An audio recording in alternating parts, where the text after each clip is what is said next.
Good evening, students. Hope you all okay. Today I am going to discuss another very important cell organelle. This is called endoplasmic reticulum. The important feature of the endoplasmic reticulum, it is found in eukaryotic cell but is absent in the prokaryotic cell. The example of the prokaryotic cell is bacteria. Bacteria में ये नहीं पाई जाती है. For the first time, it was discovered by K.R. Porter in 1945. In this picture, you can see very clearly here is the branch structure. यानी कि जो endoplasmic reticulum होती है वो एक ब्रांच स्ट्रक्चर है. ब्रांच स्ट्रक्चर होने के बाद में इसके ऊपर प्रेजेंस ऑफ राइबोसोम की वजह से इसको हम रफ एंडोप्लाज्मिक रेटिकुलम कहते हैं. इन rough endoplasmic reticulum ribosomes are present, but in smooth endoplasmic reticulum ribosomes are absent, so the surface looks like smooth. ये बिल्कुल चिकनी सरफेस आपको दिखाई दे रही है. अब अगर हम यहाँ ब्रांच्ड स्ट्रक्चर की बात कर रहे हैं तो ये कहाँ अटैच्ड होती है. मैंने आपको प्लांट्स सेल का स्ट्रक्चर बताया था, उसमें बताया था कि जो एंडोप्लाज्मिक रेटिकुलम है it is attached with the nucleus. किससे अटैच रहती है? न्यूक्लियस से अटैच रहती है और ये पूरे के पूरे साइटोप्लाज्म के अंदर एक नेटवर्क लाइक स्ट्रक्चर में फैली रहती है. अब अगर हम बात करें इसकी शेप के आधार पे, on the basis of shape endoplasmic reticulum is made up of 3 kinds of structure. 3 तरह के स्ट्रक्चर्स से मिलकर ये बनी होती है. Number 1 is cisternae, number 2 is vesicle and number 3 is tubule. Here is the picture of cisternae. Cisternae कैसी होती हैं? Cisternae are unbranched flat long bags जो एक दूसरे के पैरेलली पाई जाती हैं. Number 2 is vesicle. ये स्फेरिकल और ओवल शेप स्ट्रक्चर्स होती हैं. और number 3 is tubules. These are branched structure which arise from the nucleus. ये न्यूक्लियस से अराइज करती हैं.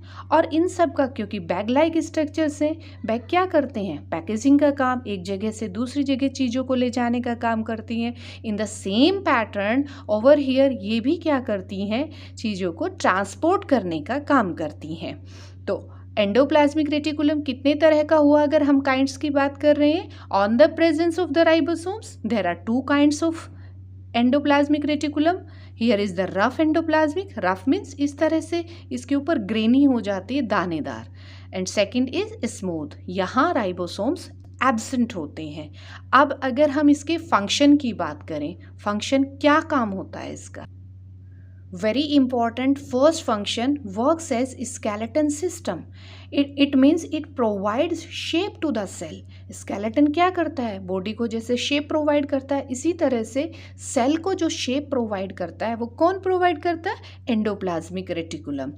दूसरा वेरी इंपॉर्टेंट, क्योंकि ये न्यूक्लियस से अटैच्ड होती है तो ये न्यूक्लियस का जो अंदर न्यूक्लियोप्लाज्म होता है वहाँ से मटीरियल्स को साइटोप्लाज्म में ट्रांसपोर्ट करेगी. देन साइटोप्लाज्म से ये बाहर दूसरी सेल के अंदर ये ट्रांसपोर्टेशन का काम करती है. इसको हमने शॉर्ट में लिखा है न्यूक्लियर मेम्ब्रेन. न्यूक्लियर मेम्ब्रेन के पास क्या है? न्यूक्लियर पोर्स है. न्यूक्लियर पोर्स से जो मटेरियल है वो किसके पास जाएगा? एंडोप्लाज्मिक रेटिकुलम के. देन गोल्गी कॉम्प्लेक्स के पास जाएगा और प्लाज्मा लेमा के थ्रू उसको बाहर भेज दिया जाता है.